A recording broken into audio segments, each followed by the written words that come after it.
Well, good morning, and here today at the Rusty Glove Box, what I'd like to show you would be my steam whistle that I built several years ago.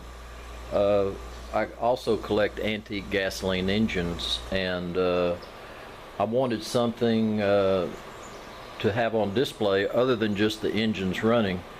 So I was able to build these steam whistles.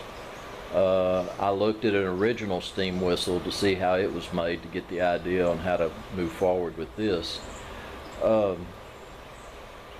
In addition to the steam whistles, I also had an old windmill type pump, also had electric generator, corn grinder, a few other things. So not only did I have the antique engines, but I also had some of the accessories that those engines would drive, and people could understand what they actually use those engines for. So right now I'd like to show you how the whistles sound.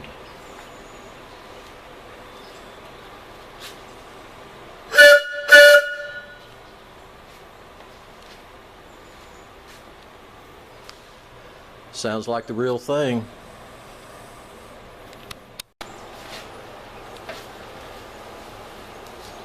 Well, the project I'd like to show you today would be my steam whistle that I built several years ago. I built it out of copper tubing, black pipe, plumbing parts.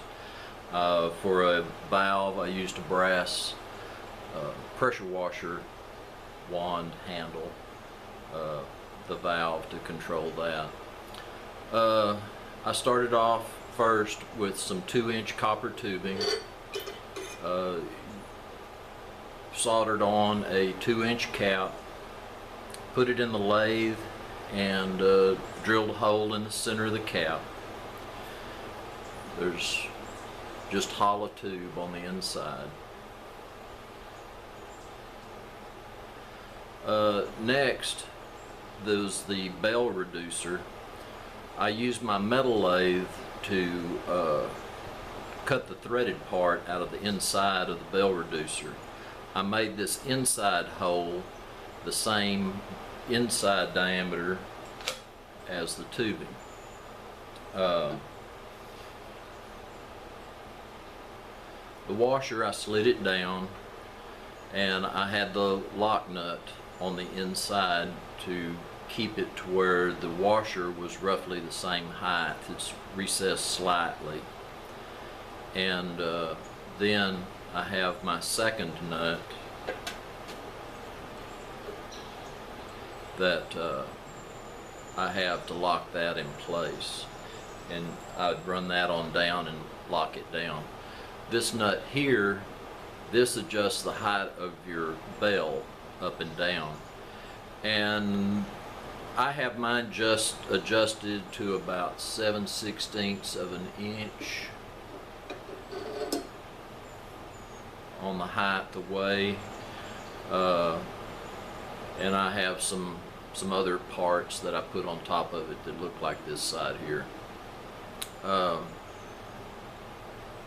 On your whistle, if you build one, you'll probably have to adjust this up and down to get the tone just right. It's kind of like blowing in a bottle. Everything has to be just right for it to make its tone.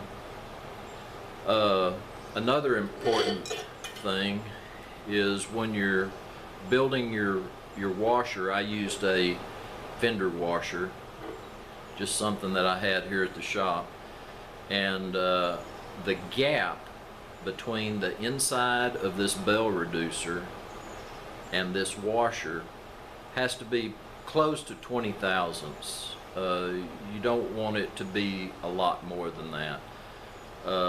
But you don't want it to be too tight because you can't move enough air through there. So it's something you need to pay attention to, but it's not that critical.